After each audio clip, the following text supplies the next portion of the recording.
নমস্কার বন্ধুরা, easy recipe with মৌ চ্যানেলে তোমাদেরকে স্বাগতম। আজকে আমি তোমাদের জন্য নিয়ে এসেছি আলুর একটা খুব টেস্টি রেসিপি, যা তোমরা খুব সহজেই বাড়িতে বানিয়ে নিতে পারবা। আমি এই রেসিপিটা বানানোর জন্য এখানে 4টে আলু সেদ্ধ করে নিয়েছি, আর নিয়েছি কুচানো ধনেপাতা, কাঁচা লঙ্কা কুচি, গাজর কুচি, ক্যাপসিকাম কুচিয়ে নিয়েছি, আর নিয়েছি আদা। এখানে আটা নিয়েছি, এখানে আছে লবণ, হলুদ, জিরের গুঁড়ো, গোলমরিচ গুঁড়ো, চাট মশলা আর তেল। প্রথমে আমি আলুর খোসাগুলো সব ছাড়িয়ে নেব।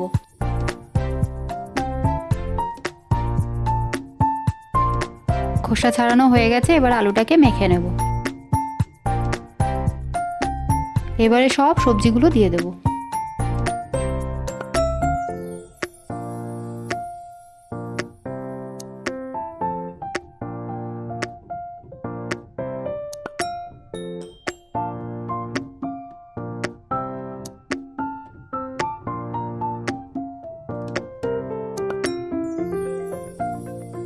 এবার সবজির সাথে আলুটা ভালো করে মাখিয়ে নেব।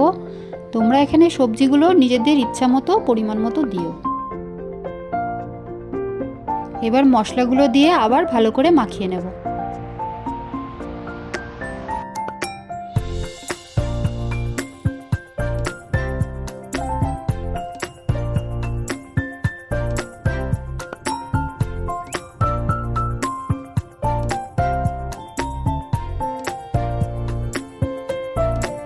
আমি এখানে 2-3 চামচ মতো আটা দিয়ে নেব।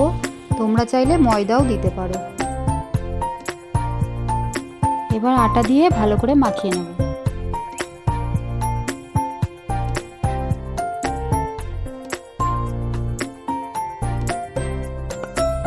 হাতে একটু তেল লাগিয়ে গোল করে কাবাবের মতো শেপ দিয়ে নেব।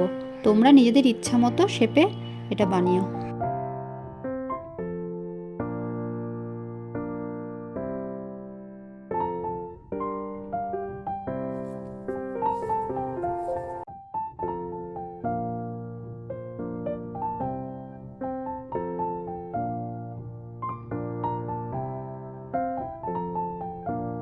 চলো শুরু করি।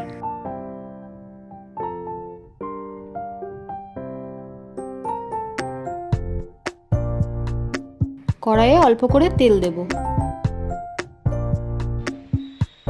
এবার এগুলোকে একটা একটা করে ছেড়ে লো হিটে ভেজে নেব।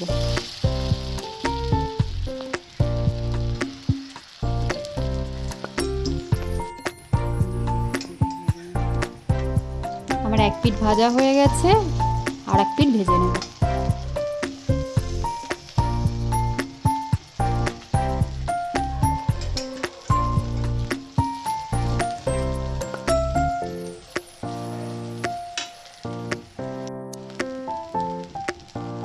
দু পিঠ ভাজা হয়ে গেছে, এবার আমি প্লেটে তুলে নেব।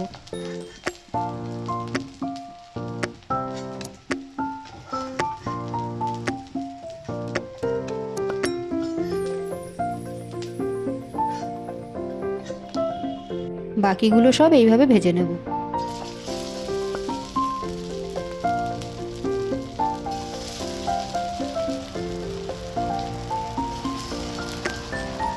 এটাকে আলুর টিক্কি বা আলুর কাবাবও বলতে পারো। আমার এই আলুর টেস্টি রেসিপিটা তৈরি হয়ে গেছে। এই রেসিপিটা যদি তোমাদের ভালো লেগে থাকে তাহলে অবশ্যই কমেন্টে জানিও, আর সবাইকে শেয়ার করে দিও। এইরকম চটজলদি ইজি রেসিপি দেখার জন্য আমার চ্যানেলটিকে লাইক ও সাবস্ক্রাইব করে আমার সাথে জুড়ে থেকো।